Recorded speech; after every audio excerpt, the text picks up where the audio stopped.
दोस्तों, दुनिया में अपनी साख बढ़ाता जा रहा भारत बहुत जल्द एक सेक्टर पर अपना कब्जा जमाने की तैयारी कर रहा है जिसके बिना यह दुनिया चलेगी ही नहीं। वैसे तो आज भी इसकी कमी के चलते दुनिया का हर काम रुक सा गया है और इसी की कमी को देखते हुए भारत इस पर कब्जा करना चाहता है। दोस्तों, हम बात कर रहे हैं सेमीकंडक्टर की, जिसे हम हर इलेक्ट्रिक सामान का दिमाग भी कहते हैं। कंप्यूटर हो या रोबोट, गाड़ी हो या कोई भी आईए से रिलेटेड मशीनरी, हर चीज को चलाने के लिए इस सेमीकंडक्टर चिप की जरूरत होती है। ये मशीनों के ब्रेन को बाइनरी डिजिट में सिग्नल भेजता है, जिसके बाद ही मशीन रन करती है। आज सेमीकंडक्टर बहुत ही ज्यादा सेंसिटिव चीज हो गई है। हर देश चाहता है कि वो सेमीकंडक्टर के मामले में आगे बढ़े, क्योंकि आने वाला वक्त भी इसी पर ही डिपेंड होगा। सब कुछ इलेक्ट्रिक होने वाला है। हर काम में मशीन काम में ली जाएगी। इंसानों के काम रोबोट करेंगे और सारे काम कंप्यूटराइज्ड हो जाएंगे।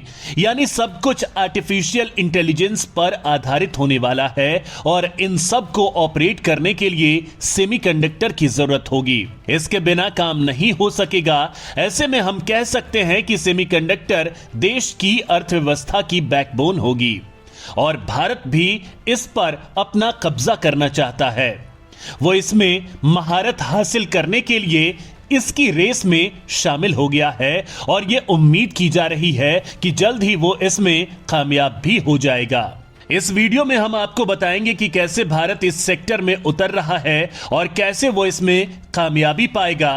तो इस वीडियो को आप अंत तक जरूर देखिएगा।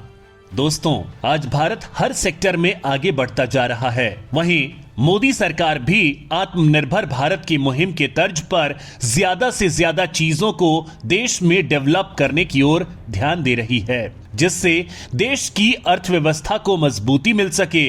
वहीं सेमीकंडक्टर को लेकर भी केंद्र सरकार की कुछ ऐसी ही प्लानिंग है और इसके लिए आगे आए हैं भारत की दिग्गज कंपनी टाटा और वेदांता। ये दोनों ही कंपनी सेमीकंडक्टर के मैन्युफैक्चरिंग में सफलता हासिल करने की कोशिश कर रही हैं और अलग अलग प्लान के साथ मैदान में उतरी हैं। वो कैसे इस पर काम करेंगी और किस कंपनी के साथ करेंगे, ये हम जानेंगे इस वीडियो में। लेकिन दोस्तों, उससे पहले आपको बता दें कि सेमीकंडक्टर को लेकर ये कोशिश आज ही नहीं की गई है, बल्कि पहले भी ऐसी कोशिश की गई थी, लेकिन उस वक्त भारत को इसमें असफलता हासिल हुई थी।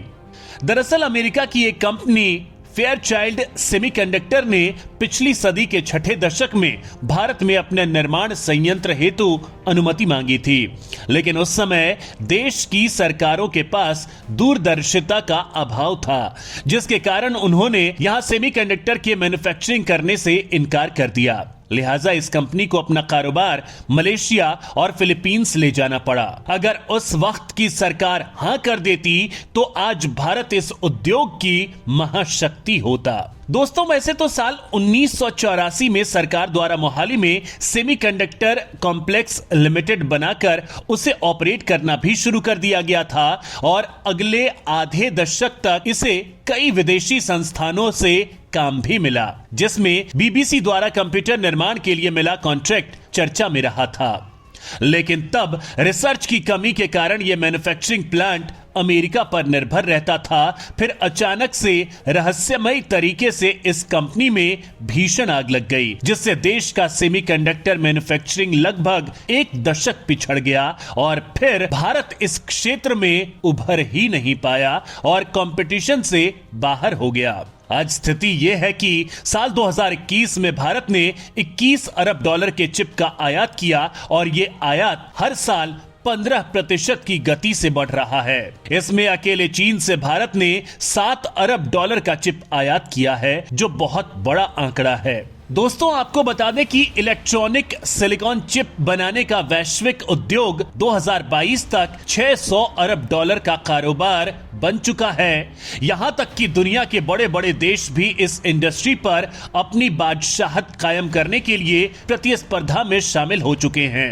आपको बता दें कि अमेरिका द्वारा कंट्रोल किए जाने वाले इस सेमीकंडक्टर के 3 स्तर हैं, जिसमें पहला है डिजाइन, दूसरा विनिर्माण और तीसरा पैकेजिंग। इस उद्योग का डिजाइन पूरी तरह से अमेरिका के द्वारा कंट्रोल होता है, लेकिन मैन्युफैक्चरिंग और असेंबलिंग के लिए पूर्वी एशियाई देश ताइवान और दक्षिण कोरिया का दबदबा है, जिसे समय के साथ चीन बड़े निवेश के दम पर लगातार हथियाने का प्रयास करता रहा है। वहीं पैकेजिंग पर चीन का लगभग एकाधिकार सा कायम है। यहां तक कि अमेरिका की बड़ी कंपनियां जैसे एप्पल भी अपने पैकेजिंग हेतु चीन पर निर्भर हैं।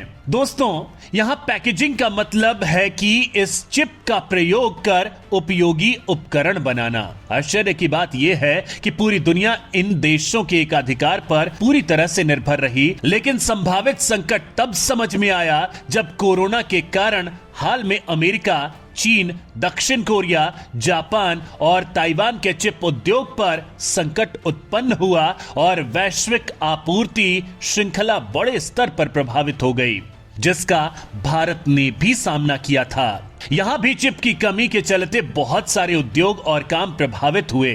इसे ही देखते हुए भारत इस सेक्टर में अपने पैर जमाना चाहता है, जिसके लिए भारत की दिग्गज कंपनी टाटा और वेदांता ग्रुप आगे आए हैं। टाटा की बात करें तो इसके अंडर की एक कंपनी है जिसका नाम है तेजस सेमीकंडक्टर, जो इस पर R&D पर काम कर रही है, यानी कि रिसर्च या कोई डेवलपमेंट करना है वो इसे हैंडल करेगी। दोस्तों, टाटा ने भारत में पहला सेमीकंडक्टर का मैन्युफैक्चरिंग प्लांट बनाने का प्रपोजल दिया है, जिसमें $300 मिलियन का निवेश किया जाएगा, जिसमें तेजस और ताइवान की कंपनी मिलकर काम करेंगी। आपको बता दें कि टाटा की कंपनी तेजस और ताइवान मिलकर भारत में सेमीकंडक्टर बनाएंगे, लेकिन यहां टाटा ने एक चीज पर अपना पेटेंट लिया है। उसने सेमीकंडक्टर की मैन्युफैक्चरिंग में हीट सिंकिंग की तकनीक बनाई है। हीट सिंकिंग का मतलब होता है कि सेमीकंडक्टर में बहुत सारा ऑपरेशन होता है, जिससे वो जल्दी हीट हो जाती है। उस हीट को बाहर निकालकर दूसरी जगह भेज दी जाती है। इसके लिए एक मटेरियल बनाया है, इसे ही टाटा ने पेटेंट किया है। इसके साथ ही देश में सेमीकंडक्टर का प्रोडक्शन शुरू कर देगा। वहीं वेदांता की बात करें तो उसने भी ताइवान की कंपनी फॉक्सकॉन के साथ कोलैबोरेशन किया है, जिसमें दोनों ने मिलकर भारत में सेमीकंडक्टर बनाने का प्लान बनाया है। इसमें R&D किया जाएगा। इसके लिए गुजरात सरकार के साथ 2 MOU साइन किया गया है। वहीं दोनों कंपनियां गुजरात में ये सेमीकंडक्टर संयंत्र लगाने के लिए 1,54,000 करोड़ रुपए का निवेश करेंगी, जिससे बड़ी संख्या में रोजगार भी पैदा होंगे। दोस्तों, आपको बता दें कि वेदांता और फॉक्सकॉन के इस संयुक्त उद्यम में जहां वेदांता समूह की 60% हिस्सेदारी है, वहीं फॉक्सकॉन का 40% हिस्सा है। इसमें कहा गया है कि अगले 2 साल में सेमीकंडक्टर विनिर्माण संयंत्र स्थापित किए जाने की उम्मीद है। अगर भारत इस मामले में सफल हो जाता है तो उसकी अर्थव्यवस्था की तेजी को कोई नहीं रोक सकता है। दोस्तों, भारत स्मार्टफोन और अन्य इलेक्ट्रॉनिक उपकरणों के मैन्युफैक्चरिंग हब के रूप में खुद को स्थापित करने की योजना बना रहा है। ऐसे में सेमीकंडक्टर मैन्युफैक्चरिंग फैसिलिटी होने से देश को रणनीतिक बढ़त मिलेगी और स्थानीय कंपनियों के हितों की रक्षा होगी। साथ ही भविष्य में एडवांस सेमीकंडक्टर के मैन्युफैक्चरिंग हब के रूप में खुद को स्थापित करने के लिए तकनीकी ज्ञान का विकास होगा। आंकड़ों के मुताबिक देश में सेमीकंडक्टर की खपत 2026 तक $80 बिलियन और 2030 तक $110 बिलियन होने की उम्मीद है। इसी को देखते हुए भारत जल्द से जल्द इस सेक्टर में आत्मनिर्भर होना चाहता है। इसके अलावा चीन के साथ तनाव के चलते भारत के लिए यह खर्च केवल आर्थिक न होकर रणनीतिक भी है, क्योंकि चीन के द्वारा इस कमजोरी का फायदा उठाया जा सकता है। इसी बात को ध्यान में रखते हुए अमेरिका, जापान, भारत और ऑस्ट्रेलिया के द्वारा क्वाड के अंतर्गत एक ज्वाइंट रिसर्च और मेन्यू विनिर्माण की दिशा में सार्थक कदम उठाया गया है। इन चारों देशों ने अपने वर्कफोर्स की उपलब्धता और तकनीकी सहयोग के क्षेत्र में संयुक्त रूप से कार्य करते हुए इस क्षेत्र में चीन के बढ़ते प्रभुत्व को चुनौती देने के लिए चिप उद्योग की प्रतिस्पर्धा में मिलकर बादशाहत कायम करने का लक्ष्य बनाया है। दोस्तों, दुनिया भर में केवल गिनी चुनी कंपनियां ही हैं जो इस इंडस्ट्री के डिजाइन से लेकर मैन्युफैक्चरिंग और असेंबलिंग तक के सारे कामों को स्वयं करती है।